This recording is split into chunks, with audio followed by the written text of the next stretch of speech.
And we have a new topic, functions. We have two more topics to go, functions and arrays. So functions we should be able to finish in the two classes today and Wednesday. So let's begin with what it is. A function is basically a subprogram, a little program on the side that'll be helping the main program achieve a subtask. So basically, you're going to identify subtasks within the main task, and then have little functions, little programs on the side doing those jobs. And they're called functions. So we write them as little programs, and we put them along with the main in the same file. And then main can call the function whenever it needs. It is a useful idea because this way you have a separate function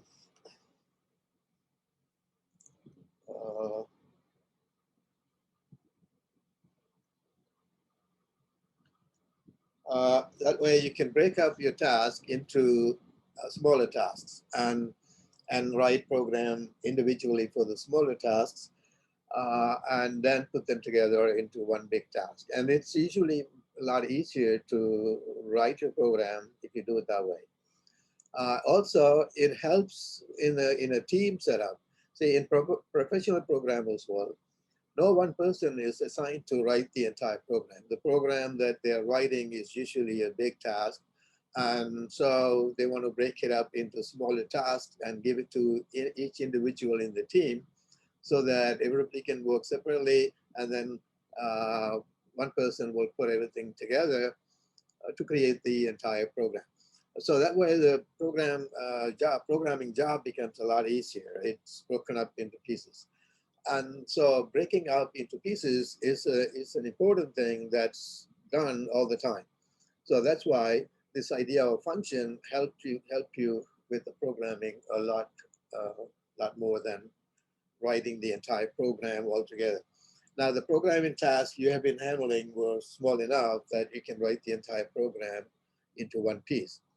But in professional programmers' worlds, the programming task is too big for one person to write. And so you need to divide it into pieces. So the functions are separate programs that are written to achieve smaller tasks that the program needs, the main program needs to do in order to achieve the full task of the program.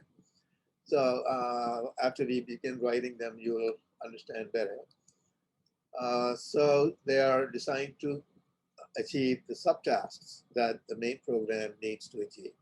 So a programmer has to identify these little subtasks and write them as separate functions. That way, the program will be, writing the program, entire program will become easier this way. So how do they work? You actually write them, after you write the function in the main program, you put them all in one file. Normally functions would go before the main. You write the function before the main program in the same file where you type the main. But within the function, there will be a function call, a statement that calls for the function whenever it needs the help of a function. The main program will call the function by a name. There will be a name for the function. And whenever the function call is executed, program will deviate to the function and it will do everything in the function. And when it's finished, it will return to the same point in the main. That's how they work.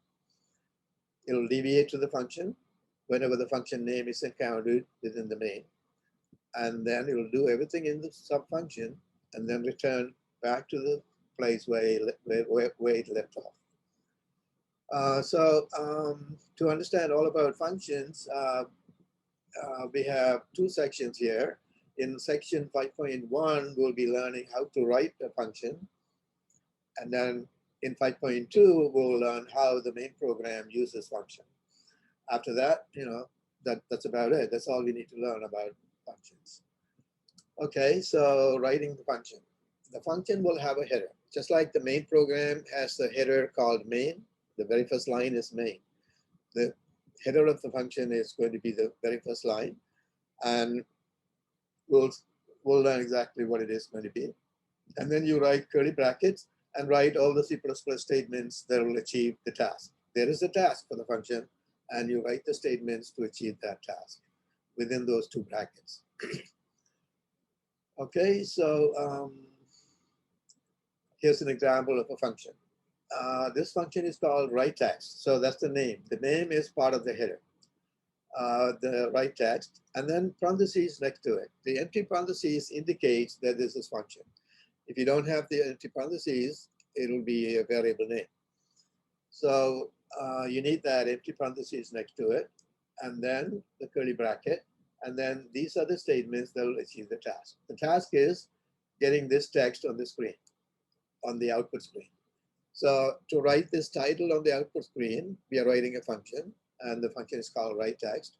And so inside the function, all you need is see out this, and then see out the underscore, underlining with the asterisk. I have \t on both so that they will come to the first tab position.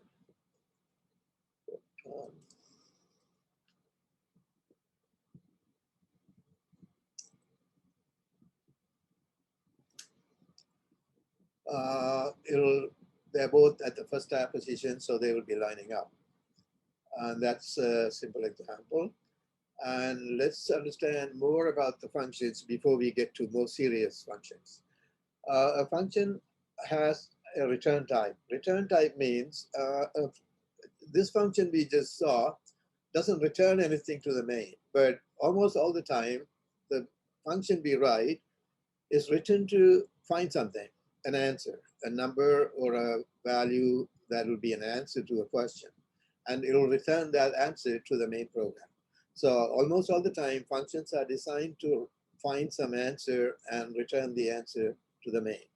If the function is finding solution of a quadratic equation, then it needs to return the solution to the main program. So almost always the function has to return something, and you need to determine what type of value is returned by that function, and then indicate that as part of the header. So if the function is going to return a float type number, then you need to say float and then name of the function. So before the name of the function, you need to put that data type of the return value. That's called the return type. You'll see examples in a minute. So function header, now we understand that function header must have a name for the function and a return type in front of it. These are the things you have to have in the header. If the function is not going to return anything, some functions don't return anything, then the return type is void, V-O-I-D. So what is the type of this function here, write text? It doesn't return anything, right? So therefore, in front of this name, write text, we do need to write void and a space. That is required. I didn't write that at the time because we didn't discuss that at the time. The return type is required for the function. So here's another example. Find max is a function that will receive two numbers and will return the larger one of them. It's finding maximum of two numbers. Normally, to find maximum of two numbers, we don't write a function, we just do it within the main. But I'm using simple example to illustrate. So this function is going to receive two numbers and return the larger one. And so it's called the name, it's called find max. That's the name. So return type is going to be, it's going to receive two float type numbers and it will return the larger one of those. So that's going to be also float type. So therefore return type is float. Float find max. So this is the header. Float find max is the header. Remember, the empty parentheses is required. The write text would be void write text. That's the header for the write text function. Okay, moving on to parameters. Now the find max, look at this find max. What is the job of this function? This function will receive two numbers and it will return the larger one of those. So that means it has to receive two numbers. So how does it receive two numbers? What we do is in this parentheses, inside the parentheses right now are empty, which means you're not receiving anything from the main. If you need to receive anything from the main, then you need variables to hold those values. So you make up two names for two variables and put them in the parentheses. All the variables that are in the parentheses are called parameters. They are going to receive values from main. So variables you put in the parentheses are designed to receive values. Any other variable you need in the function find max should be written within the function definition, not within the parentheses. What you write in the parentheses are variable names in which values will be received from the main. So how many values this function will receive? Anybody? Two. Two. And therefore, how many variables do I need inside the parentheses? Two. Two variables I need inside the parentheses. So here is how the header will be written. Float, find max. Find max is name. And then parentheses, in parentheses, I need two variables because I'm going to receive two values. And I have to declare them both as float or int. These are going to be float. So I can say float x, comma, float y. These two names I make up. The writer of the function. The writer of the function and writer of the main can be two different people, normally in programmers' world. So the writer of the function decides these. The main program doesn't need to know these names. But main program needs to know that it needs to send two numbers to this function whenever it calls this function. So those two numbers will be received in these two names. So inside the function, we work with those two names and decide our answer. What is going to be, how do we find the answer? We need to determine which one of these is larger. And that's what the job of this function is. So I can do a local, I can use a variable, I can use if statement to determine which one is larger. And suppose that I want to store the larger one in another variable, and then return the value found in that variable. I can create a local variable in this function. So that's what I'm declaring next. Find float max or max value. Now remember, this is a different variable. This variable is local to this function, which means this name will not be recognized in the main. It is only recognized here within this function. Now this name should not be same as the name of the function. See here, the name of the function is find max. Name of the variable is max value. And now I'm going to write the statements that will find the maximum. If x is greater than y, then what should I say? I'm finding maximum of x and y.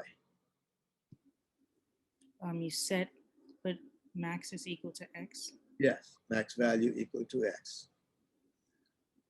How do I finish that? Anybody else? Anybody? How do I finish it? Else max is equal to y. Right. Else max value equal to y. And that finishes that, right? And then I need to say, okay, so we're done. Our answer is in max value. In other words, whatever the max value is holding is what I need to return to the main program, right? And I say that by writing a return statement. Return max value. This means whatever the max value is holding, return that to the main program. Semicolon, and you're finished. You put curly bracket to finish it. So these x and y are going to receive two numbers. you don't put any other variable in here. Any other variable I need has to be declared inside the main. A common mistake is to write this max value in the parentheses. That's wrong. You had to declare that max value locally inside the function. Only variables you write in the parentheses are variables in which you receive value. If you write 3 variables here, then 3 values have to be received. So main program, if the main program fails to pass 3 numbers, your max function will not work. So you have to have exactly the number of values you need. You decide that and have variables to receive them. Those are the only ones going in the parentheses. Any other variable you need has to be declared within the function, and then you can write statements to achieve the task and return the answer. Always return the answer. Only one value can be returned, and that's going to be the answer. Okay, so that's how so that example should clear the matters. So the float, 2 float type variables are parameters inside the parentheses to receive values. Do not write any other variable inside the parentheses. Any other variable should be locally declared within the function. All right, so general format of the function is this. Return type goes first, and then function name. Both of them are called header. That whole thing is called header. Then inside parentheses, data type, parameter. Data type, parameter. You write as many variables as you need. If you're going to receive 5 values from the main, you need 5 variables to receive. All of them have to be in the parentheses here. They're called the parameters. And then any other variable you need will have to be declared inside the function, any local variable, and then you write the statements to achieve the task. A return statement will be normally a return statement will be there to return the answer. So if the answer you're returning is float type, then return type is float. If the answer you're returning is int, return type is int. If the answer if you're not returning anything, then this return type will be what again? Void. Void type, exactly, very good. So that's how the function will be generally written. So I just wrote the max function. So you have that in the presentation here, same function. Here I'm using num1 and num2 on the board. I used x and y. Doesn't matter. No, it doesn't. So those are just names. All right, more examples. Suppose that I'm writing a function that will receive one number and will return the square of it. So, okay, it's just returning square. Normally we don't write function for this task, but I just wanted to use simple example to illustrate. Function square, square is the name. You'll receive one number in this name and it'll return the square. So the return type is integer. So the return type is int. And I'm declaring a local variable answer, and then answer equal to return num times num. That'll be this square. Num square is going into the answer and return answer. Okay. Can I write this whole thing in a simpler way with one statement? Yes. So here is another version I'm writing on the board. Int square parentheses int num, and I need to compute num times num, and that's what I need to return. Return that. Can I do that? Yes. If it is simple expression like this, num times num, you can do it in the return. You can say return num times num. It's a much simpler function, and nothing wrong with that. Does that mean this function is not good? No, that's another way. Function can be written in any way. So both versions are correct. Okay, I have the second version here. Moving on to another function. Function write text. I'm writing it now completely with the correct header. The header is void write text. The parentheses is empty because there's nothing to receive. This function will just write this title. That's all it's going to do. To do that, it doesn't need to receive any value from the main. So it will just do the job of writing the text on the screen, and that's the end of it. It'll return. When there's no need to return, there's no need to write a return statement. After doing the cout statement, when it hits this bracket, it will return. So only when you need to return something, you need to write return statement. You don't need to write return statement just to say return to the main. It will return to the main when it hits this bracket. Now, how do you then call this function in the main? Even though function call is going to be discussed in the next section, 5.2, I'll just write this one. In the main, within the main, anywhere in the program, whenever you need to write that text on the screen, you can just call that function. 1 second. Share it.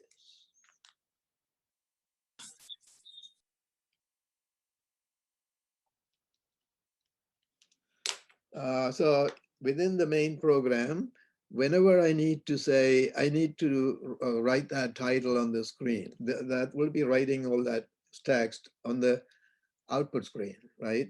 So whenever I want to get that done, I just have to write text, the name of the function with the empty parentheses and then semicolon. That's it. This is called function call. When this is seen, it'll go right to that function and it will execute all of that. So where do you write that function? That function would be written before the main, anywhere before the main, the entire function, like this setup here. The function in square is before the main, and after that curly bracket ends. Professor? Yeah. Can we also write it after the main? You can write it after the main. If you do that, then you have to write something at the top of the program before the main to tell the system that there's a function after the main. And those will be discussed later in section 5.2. But if you write it at the top before the main, then you don't need to write anything else, because the compiler will see the function before the main, before it sees the main. So that means it knows the existence of the function. So you put the function at the top, and then within the main, you can call the function anywhere by writing the name of the function, and then semicolon next to it. Okay, but there is more to it, and we'll discuss all that, the function call, in the section 5.2. So here we are focusing on writing the function right now. Okay, so let's go to the next example. Here's a function called average that's going to find the average of 3 numbers received. I'm making them integers, but normally they will be float. 3 numbers are received, so I need 3 variables. To store the average, if you want to use a local variable, you can do that, but you have to declare it within the function itself, not in the parameters. That's a common mistake, and that's why I'm emphasizing only variables you write in the parentheses are variables to receive values from the main. That's it. Nothing else that can go there. And then now within the function, I can now assume that A, B, and C have values. So I add up A, B, C and divide by 3 point. That's my average, and return that. That's all the function needs to do. Okay, if you understood that, then you should be able to write these functions. Let's begin with the first one. It says, write a function called digit that will receive an integer. No matter how big the integer is, we can find the last digit of it and return it. So this function you're going to write will find last digit of the integer and return it. Okay, so we learned the technique of finding last digit in the easiest way. There is a way of dividing and taking integer part and all that. That way is the longer way. What is the easier way to find last digit of an integer? Anybody remembers?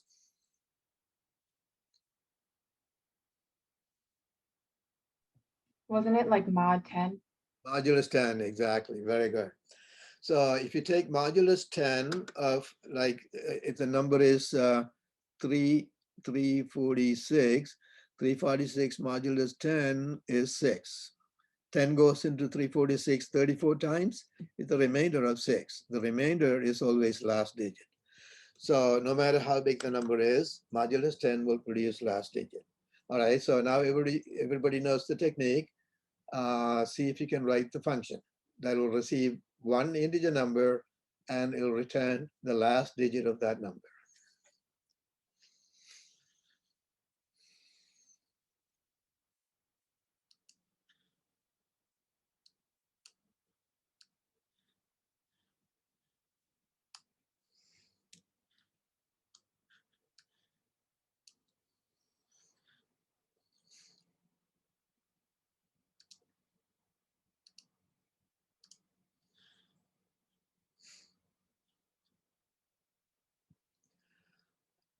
Now, everybody should not look at the other's answer. Just write your own without looking at the others.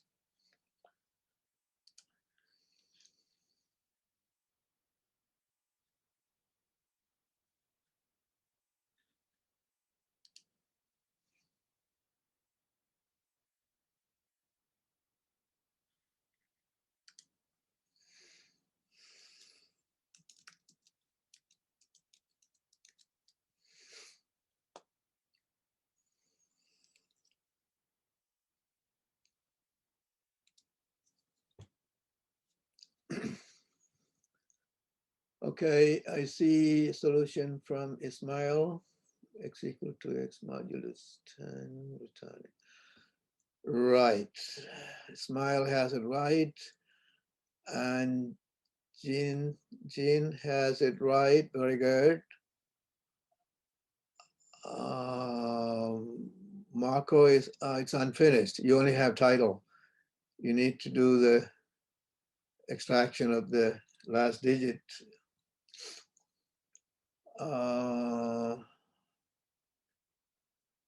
Kristen got it right, very good.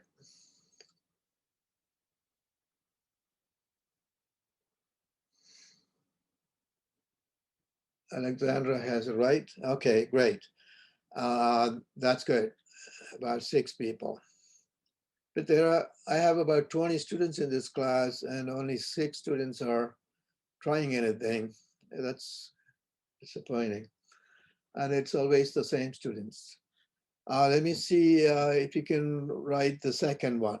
Okay, for the second, you can keep writing the first one, those who haven't written it, but I'm going to explain the second one. The second one requires a pi, so you can declare a local constant, can be variable too, but I would prefer constant. Const. So within the function, you need to declare const float pi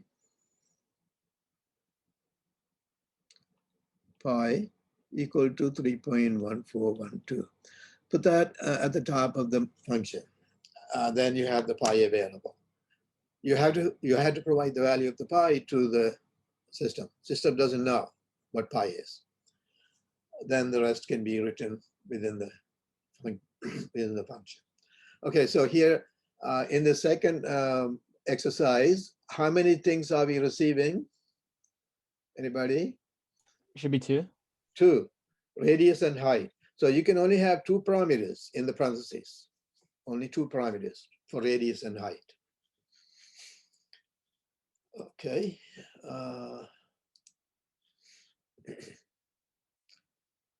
Okay, Marco has the right answer now. Very good.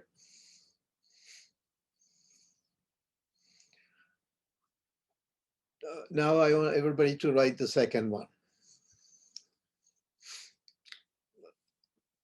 All of you focus on the second one now.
All right, I see two.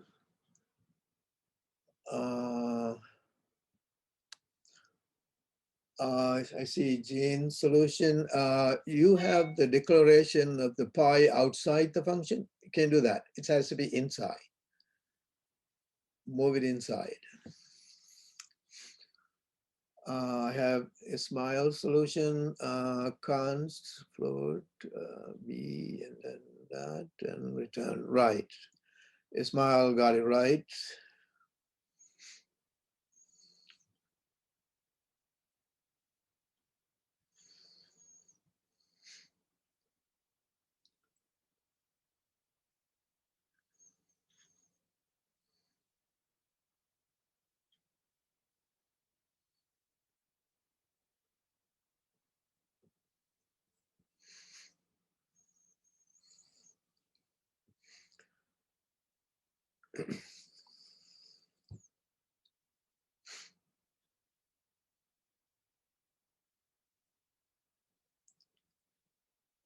Okay, I'm looking at cosine solution, surface equal to, okay, cosine, it's correct, except that the variable name surface must be declared. So you need to throw in a declaration statement within the function at the top that says float surface. Other than that, it's correct.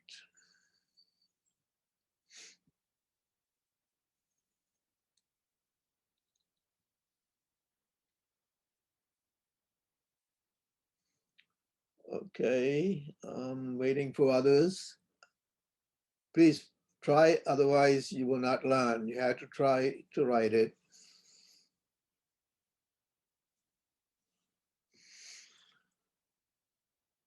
I have only about 6 students participating, another 14 students not doing anything.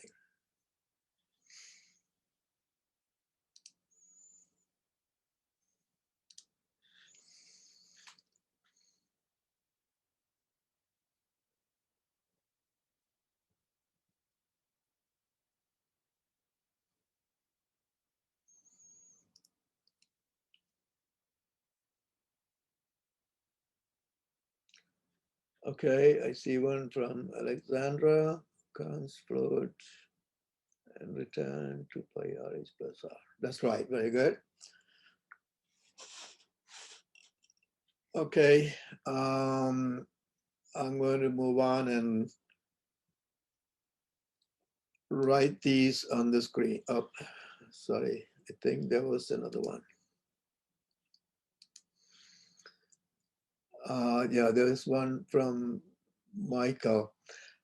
Oh, okay, there is a problem. I'm glad you wrote that so that I can explain that. You have a CIN statement, CIN RH. Nope, no such CIN statement would go in a function. Functions never have CIN or Cout. Okay, functions always receive values from main and return answers to main. Functions will not communicate with user. No user communication. All right. You so Michael, I'm explaining to you. You have the float R and H in the parentheses here. That those values, those R and H will receive values from the main. You don't ask user to enter anything. Nothing. If you delete the Cout and CIN here, then your program is correct.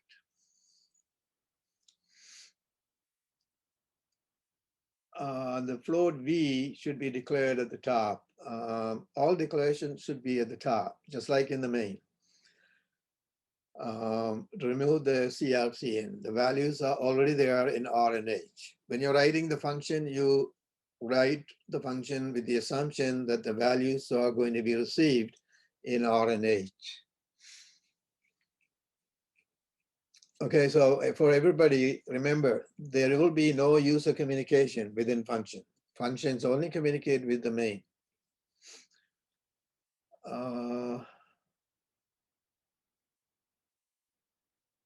Okay, Christine,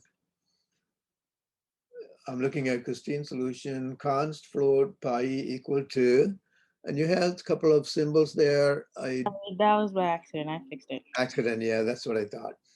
Okay, after that, return 2 pi r. Okay, that is correct. You have it right. Very good. All right, so let me move on now. I'm writing the second function. The first function, everybody saw the answers. The students got it right. I'm writing the second function. It's going to be called surface, and it's going to return float type answer. So float type, float is the return type, name is surface, and it'll receive two values, float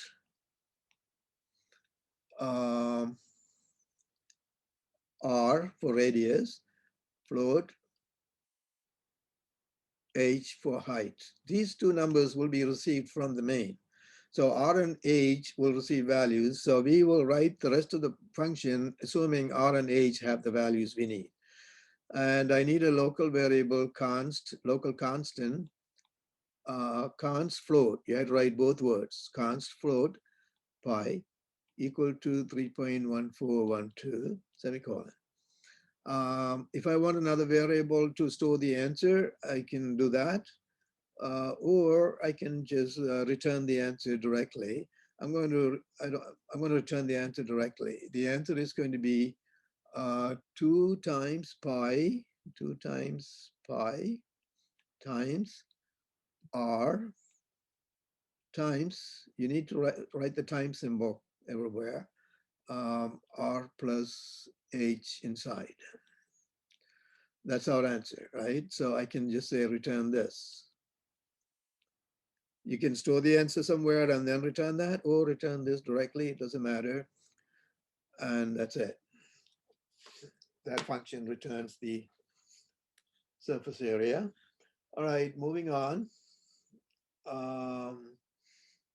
Here is another example. This function will determine whether the received variable or received value, it'll receive one character value in the name val, and it'll return, it'll determine whether that's a lowercase alphabet or not. So the question here is the character lowercase alphabet or not? So if it is lowercase, we are going to return a 1, otherwise return 0. All right, so that's how it goes. The function will check to see if the character value stored in variable val is a lowercase alphabet or not. If it is lowercase alphabet, return 1 to mean yes, otherwise return 0 to mean no. Okay, so we only need an if statement. If val greater than or equal to 97 and less than or equal to 122, if both of those are true, then it is lowercase, so we'll return 1.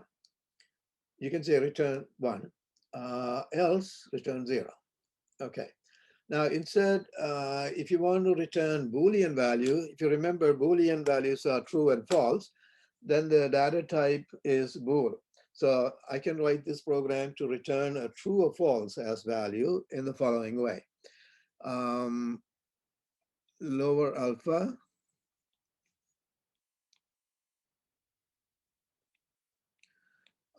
will be the return type. Now it's going to return true or false, so return type is Bool type.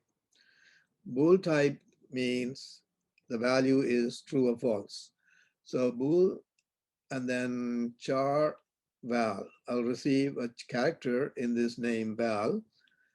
And then inside the function, I need to say if val is, by the way, I don't have to compare against numbers. I can compare against letters. Val is greater than or equal to lowercase a. Lowercase a in quote is same as 97. And val is greater than or equal to lowercase z in quote. This is correct too. If both of these are true, then return. Now we are returning Bool type answer. So that'll be true. You write the word true actually there. Else, return false. close. That's how you write the same function with the Bool return type. That means true or false. More examples on that are coming up later. Okay, let's proceed to understand why the main sometimes has the return 0. The main is also a function, and that's why we write the main with the empty parentheses next to it. We write the main with this way. The header of the main is main with the empty parentheses, because the name of the function is main, and it is a function, and that's why you have empty parentheses. In C++, everything is function, including main.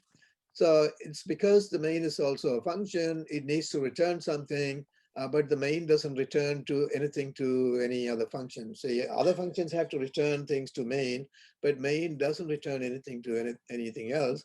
So since it is a function, you must return something, and that's the original requirement, the requirement in the original version of the C language. So that's why we put a dummy statement return 0 at the bottom of the main to satisfy that rule. The rule is every function must return something. So that was there in the C language, and it's inherited by the C++ language, but later it was eliminated. So now it is optional. You don't need to write that. So the return 0 that's normally seen at the end of the main is because of that, because of the old version, the original language, which was called C language, had that requirement, but it's no longer there. So you don't need to write the return 0 in the main. But remember, main is also a function. Let's see, next we have a warm-up exercise. All right, this one we need to do.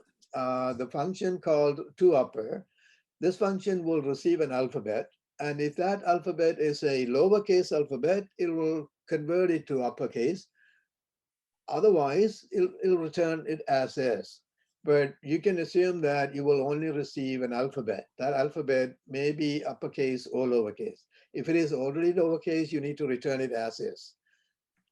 Otherwise, you need to convert it to lowercase, uppercase, that is. Okay, how do you do the conversion? Let's see. Let me explain that on the board. See, the lowercase a is 97, uppercase 65, right?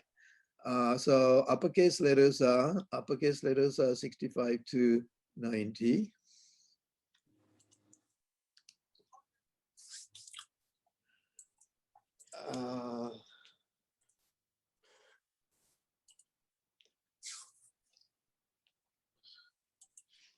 All right, uppercase letters are 65 to 90, lowercase are 97 to 122.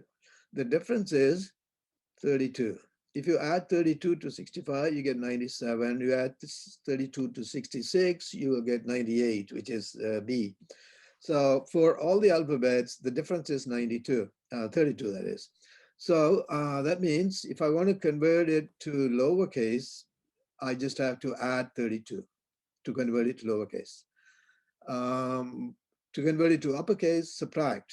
So if the alphabet is in this range, you need to subtract 32.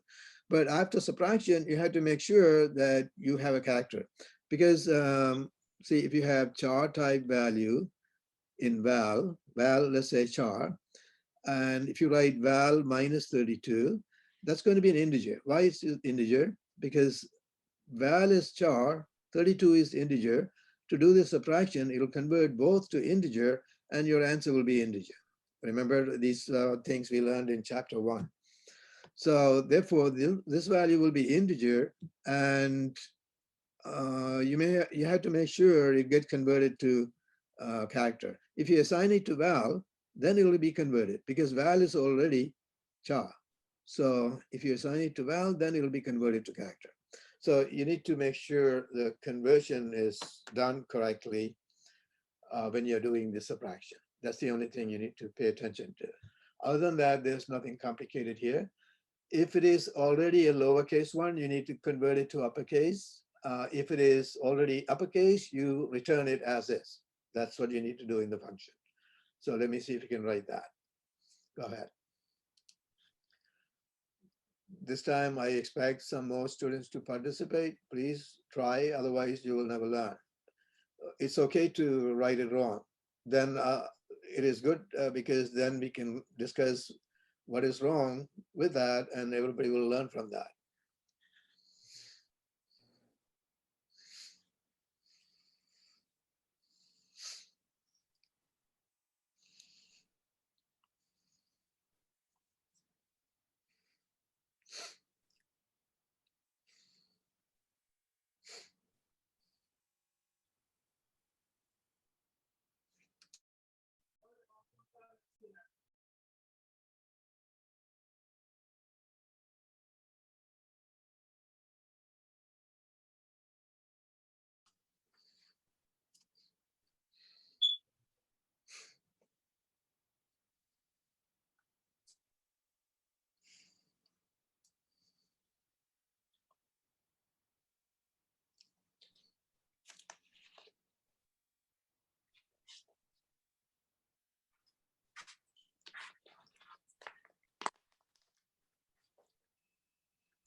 I'm looking at Ismail, but if it is, see, uppercase letters are between 65 and 90. So if it is already between 65 and 90, you don't need to do anything. You're adding 32. That's wrong. You're converting to lowercase. I think you got mixed up with the conversion. We are converting to uppercase if it is lowercase. Okay, I see. Sorry. I'll All fix right. it.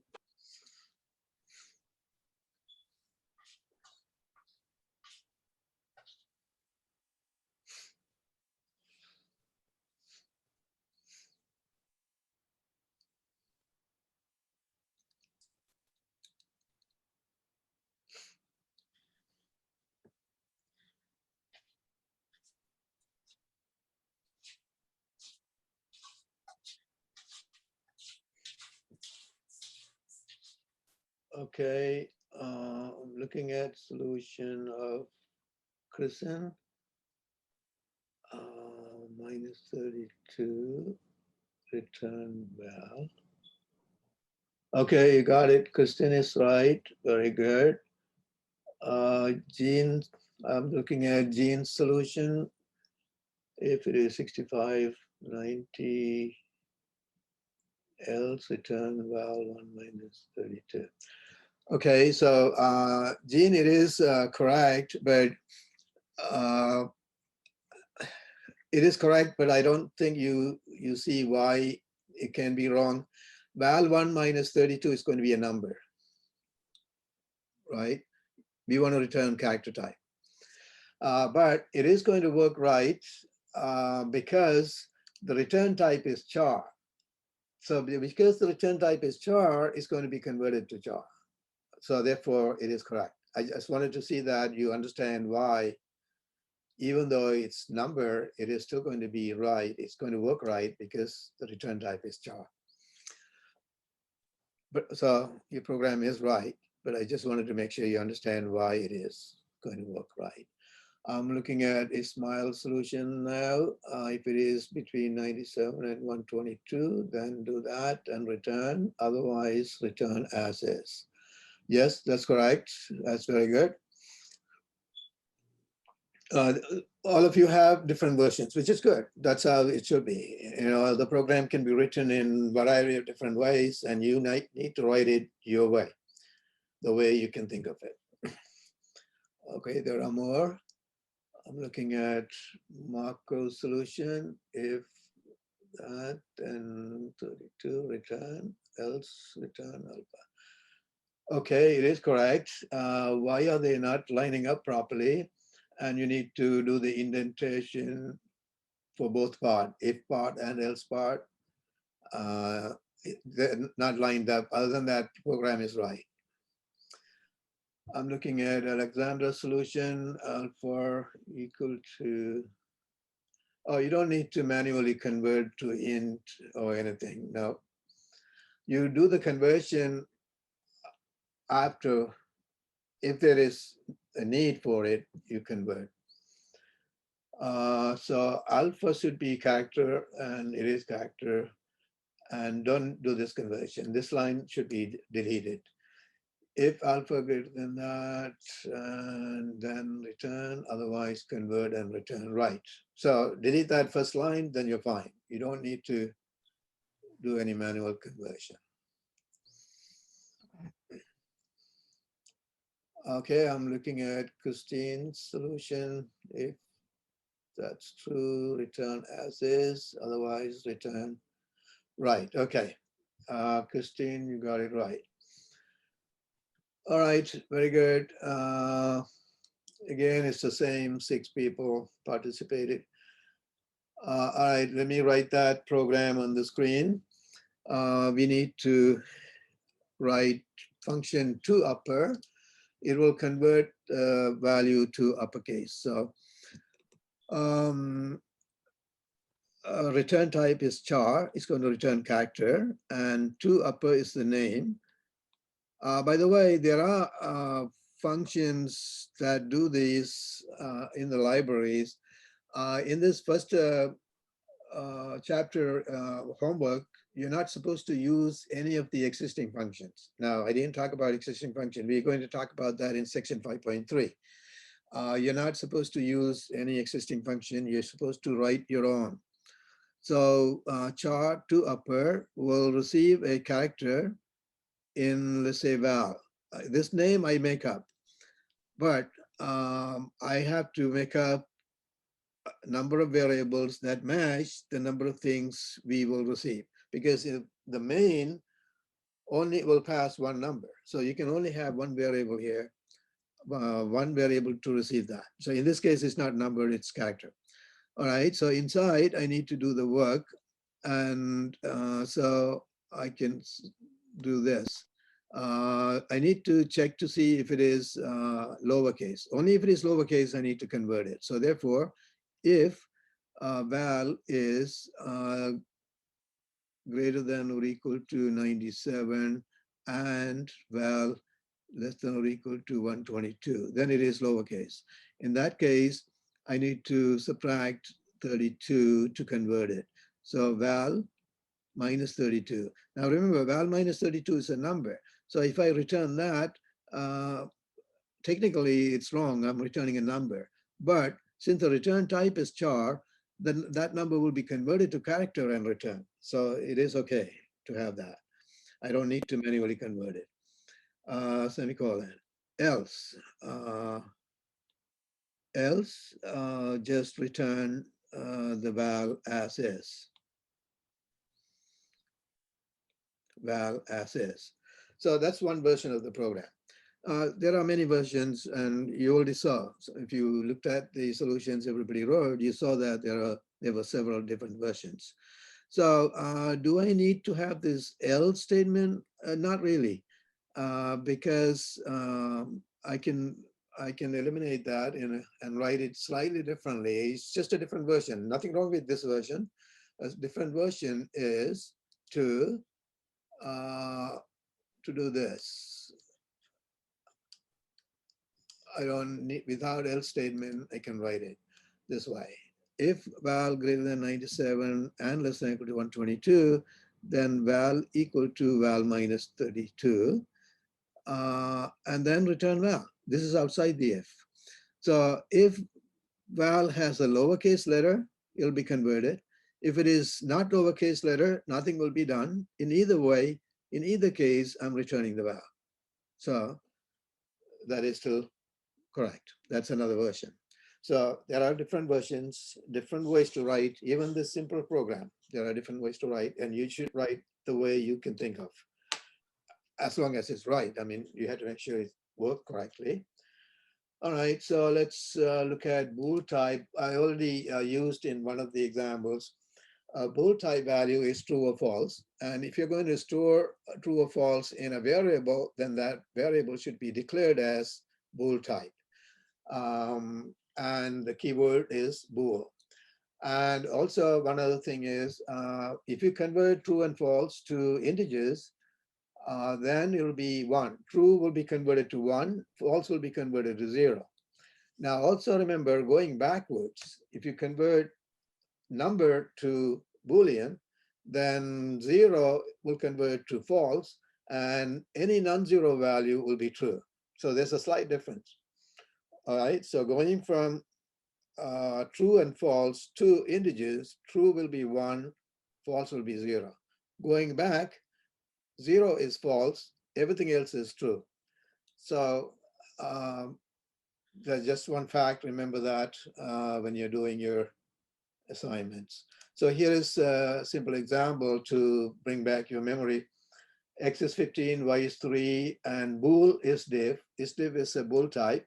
And then I can assign an expression like this: X modulus Y equal to 0. That's an expression that will evaluate to be true or false. That true or false is being stored in isdiv, which is correct because isdiv is Bool type. Okay, so here's an example. All right, this is a solution.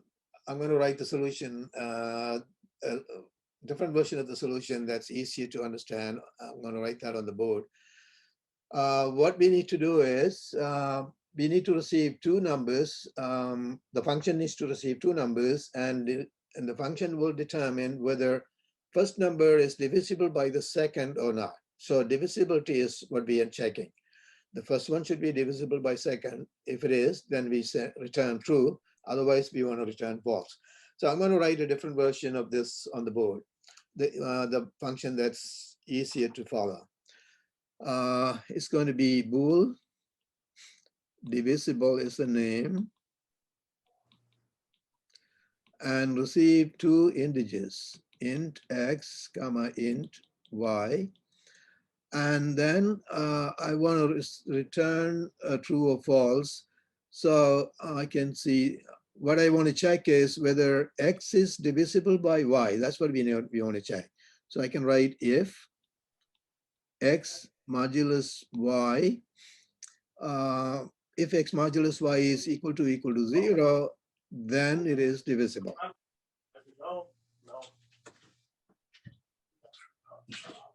If you have noise from the background, please mute yourself. Okay, if x modulus y equal to 0, that means x is divisible by y. And what do I say here? In this case, what do I say? Anybody?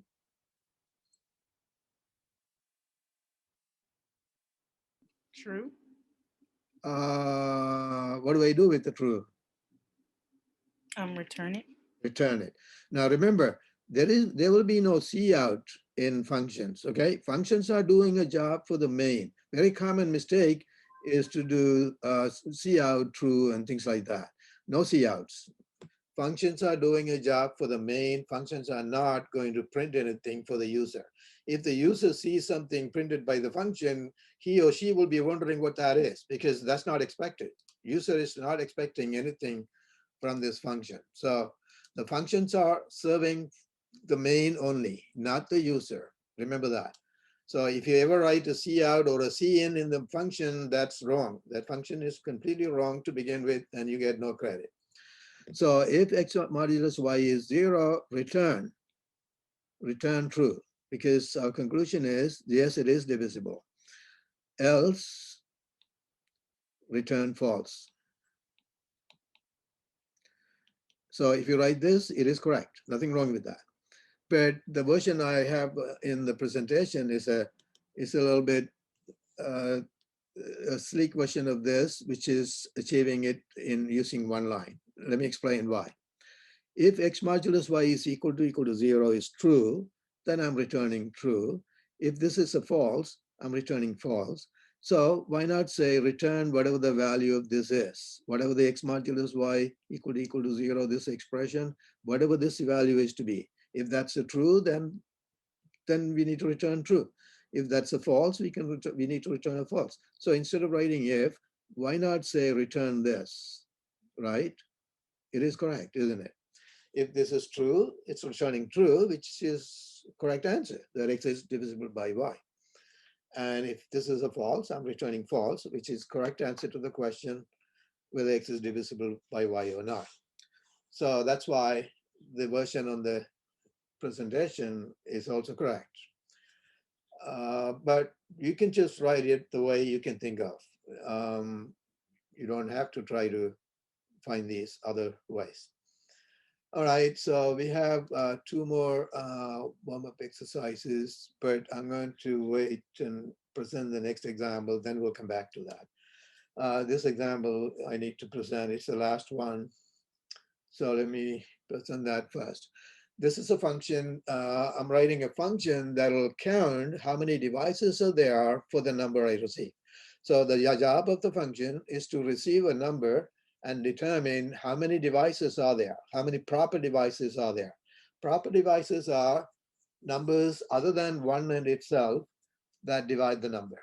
So we have to start our test number at 2 and go up to num over 2 and test all those numbers. So if num is divisible by test number, increment the counter. That has to go in the loop. The loop goes from test number 2 to test number num over 2.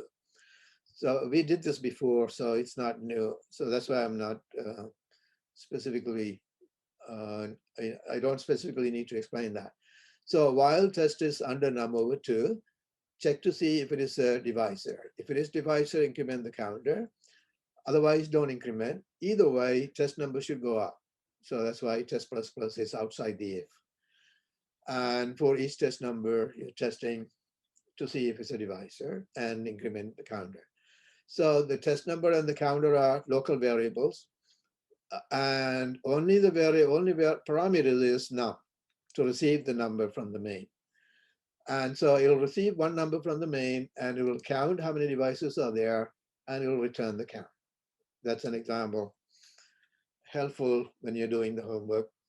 Okay, so let's now go back to the warm-up exercise 1. The first one is to decide whether the number received is even or not and return a conclusion which is going to be true or false. So I want you to write a Bool type function.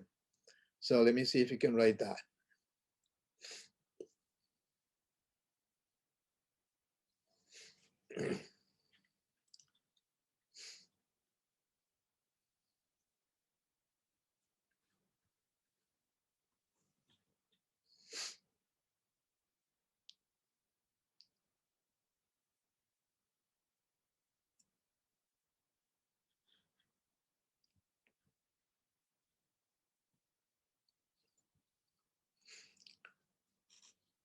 Your function will receive one number. So there will be one parameter in the parentheses. It'll return true or false based on whether the number is even or not.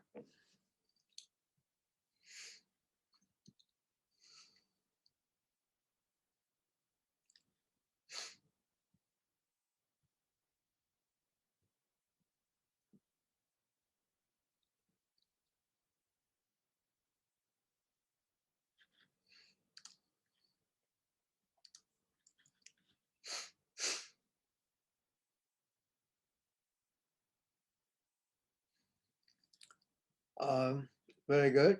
Alexander has the right solution.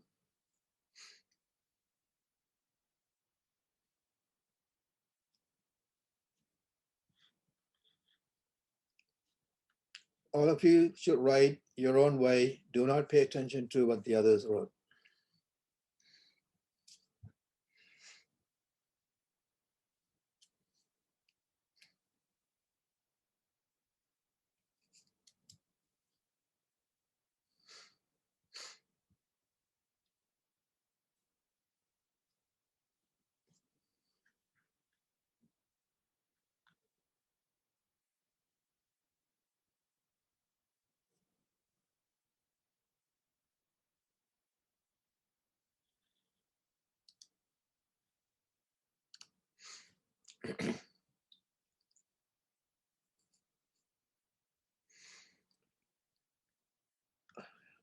Right, Jean has the right solution too.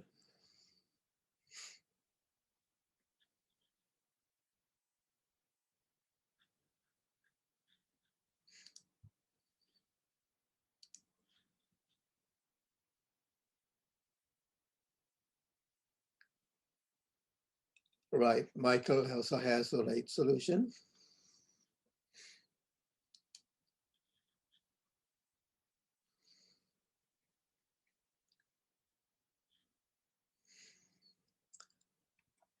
Okay, I'm going to write that one on the board. It's basically even or not. So is even is the name. And so it's Bool type. Bool is even. And receive int num, only one number to be received.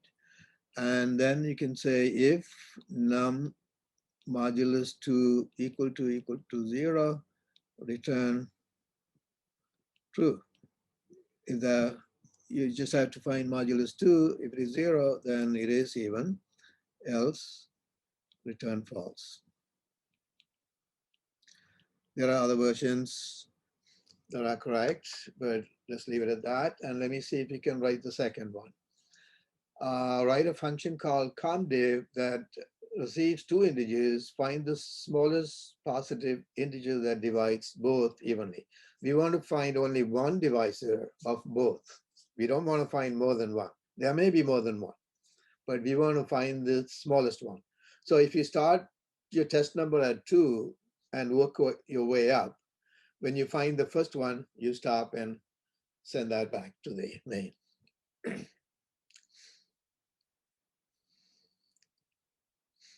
All right, so let me see who can write that.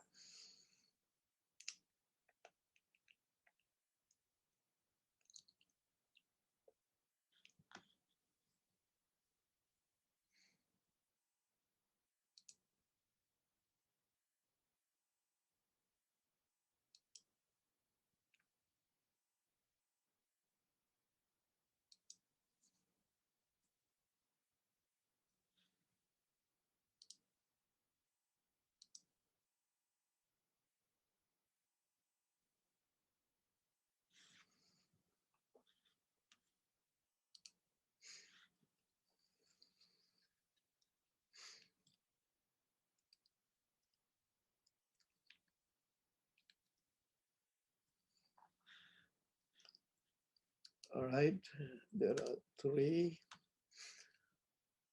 Okay.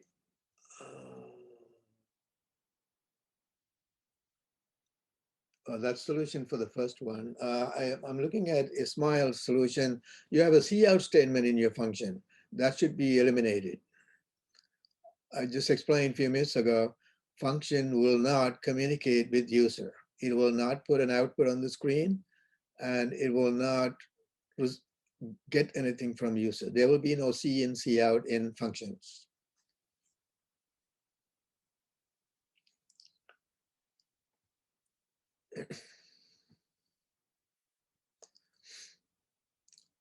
Functions are serving the main only. They are not serving the users.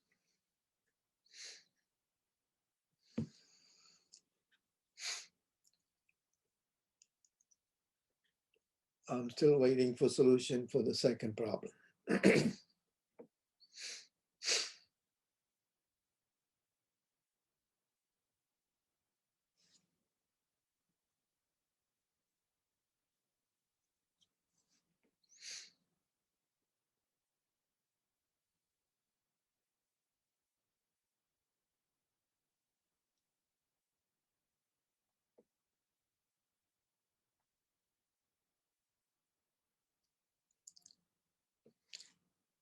All right, I see one from Alexandra. The others, just go ahead and write your own. Do not pay attention to what the others wrote.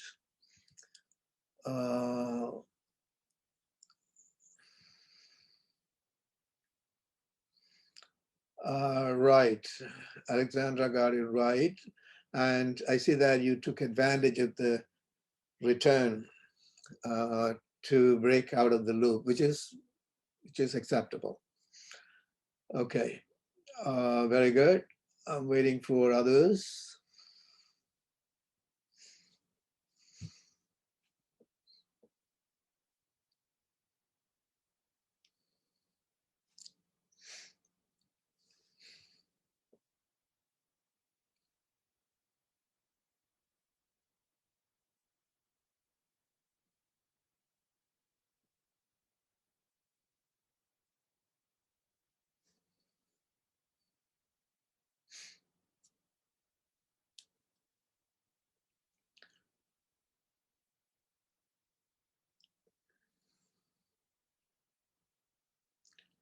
So this problem is easier to write as a function than to write as a program. You can take advantage of the return feature.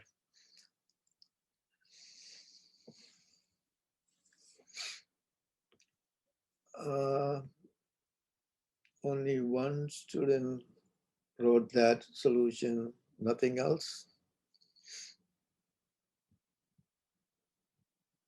Nothing else.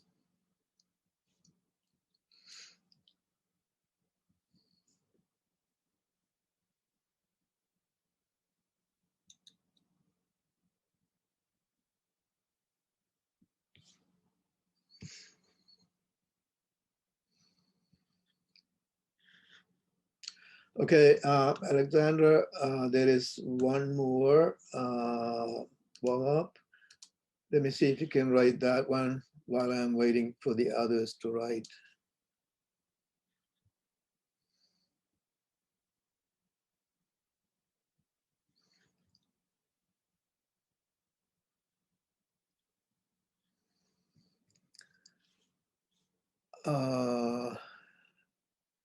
I'm looking at Ismail's solution. Your variable divisor has no value to begin with. It has to have a value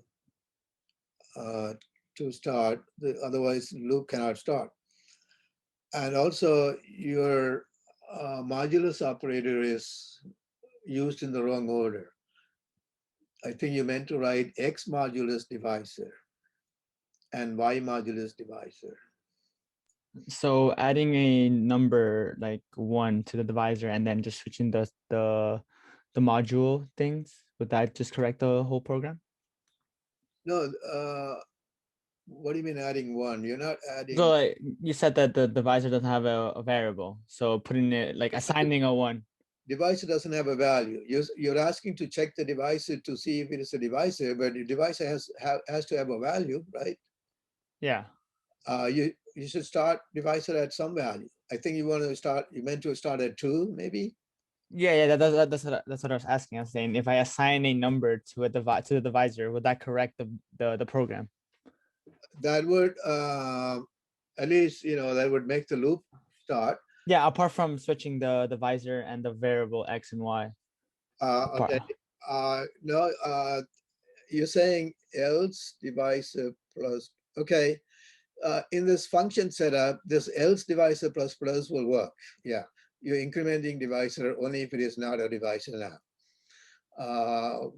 If it is divisor of both, then we don't need to increase, we can just return. So in this setup, it works, but the divisor has to start somewhere. So yes, if you start the divisor at 2, it'll work.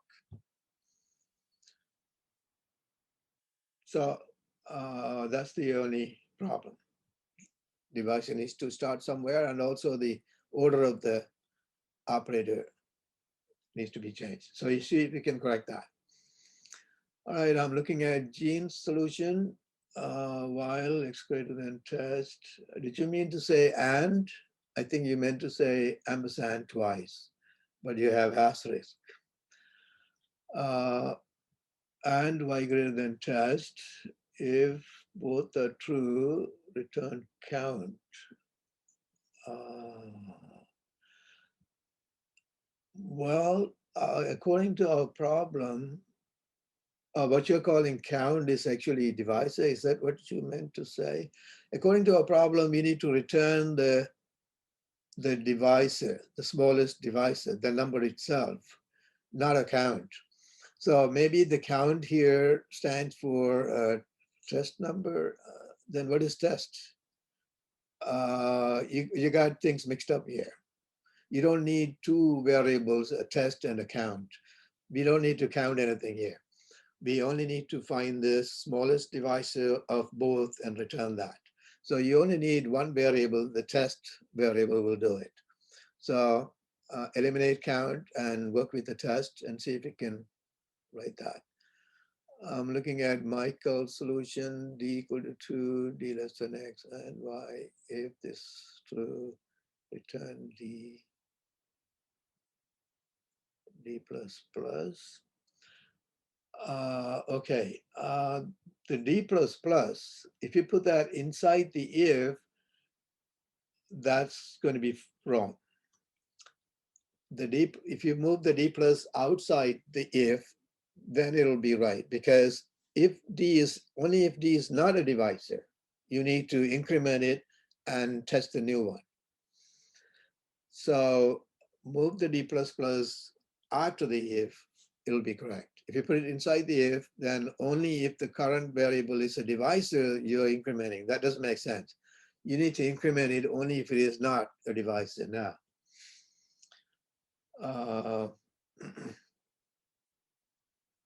Okay, so going back to Gene's solution, the count is the problem. Gene, you have a new one. All right, you have a new one. If test less than x and y test less than y, then if divides both, then return test, you may. You still have count in there. And the test number should not start at 1. 1 is a divisor of any number, and one is not, one divides all the numbers and it's not considered to be divisor. So you should start at 2. 1 is not considered to be a divisor. Okay, so start at 2. And also return should say return test. All right, Alexander has a solution for the next problem.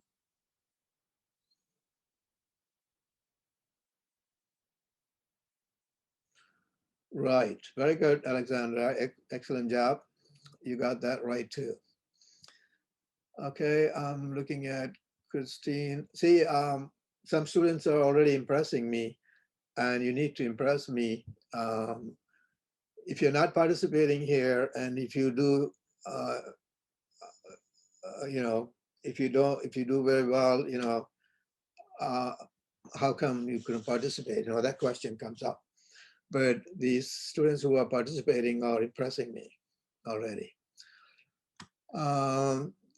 Christine, I'm looking at Christine's solution.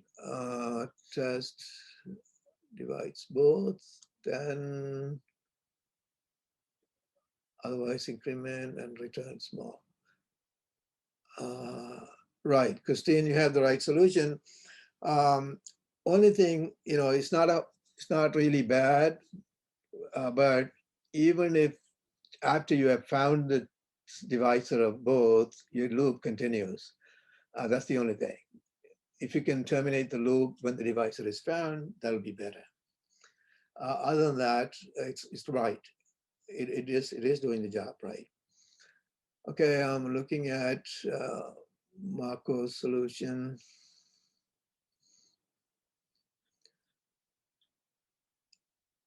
Okay, Marco, you're right so far, but you're only testing 2.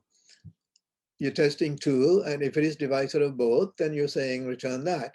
But what if 2 is not the answer? 2 may not be the number that divides both. It could be 3 or 4. You have to try all of them to know. You are only trying one number. All right. All right, so our time is up. So I'm going to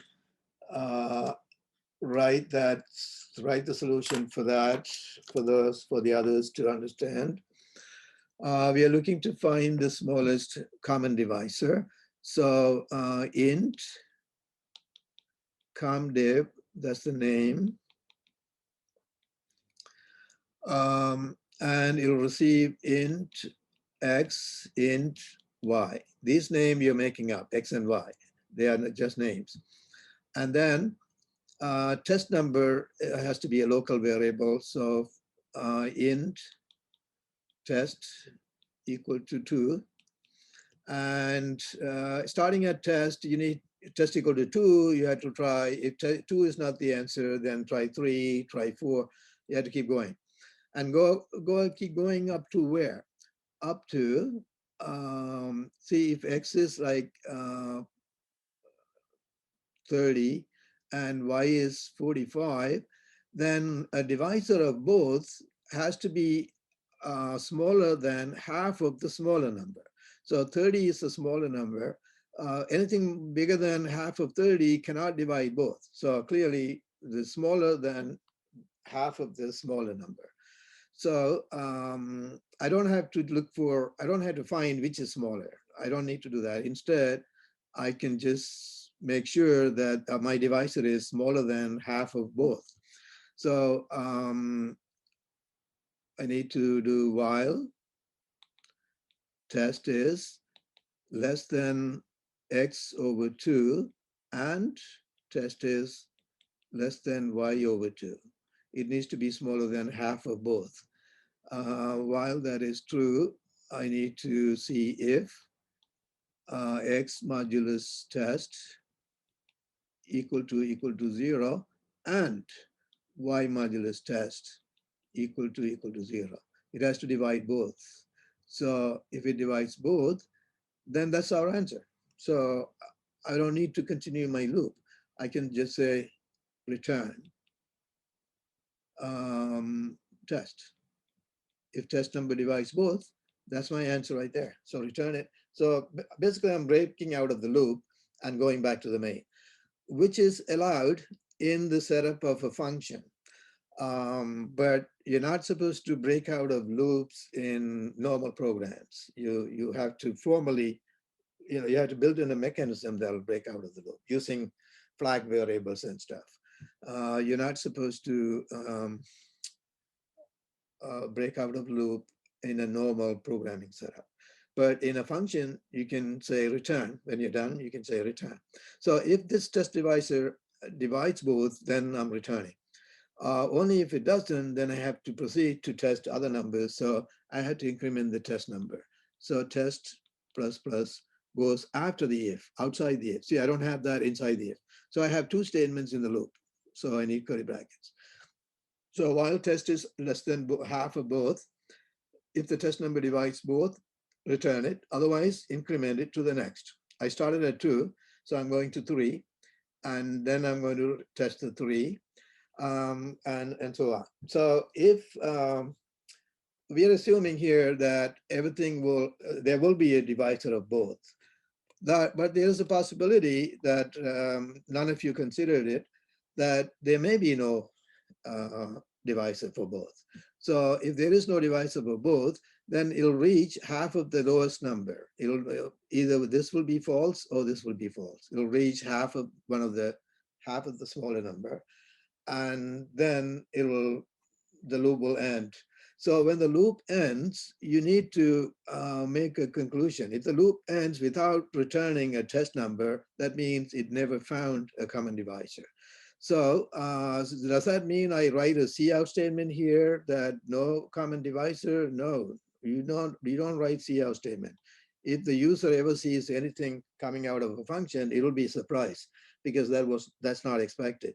So what you should do is build in a mechanism that will signal that by returning some other number. Return 0. So the main program should be aware that a 0 will be returned if no answer was found. So those are things that would be normally written when you have a function written. You write these in the comment. So anybody who wants to use that function will have to read the comment first. The comment will say, this function will find common divisor of any two numbers. If there is no common divisor, it'll return a 0. So you have to build a mechanism to take care of any situation. All right, so that's all there is.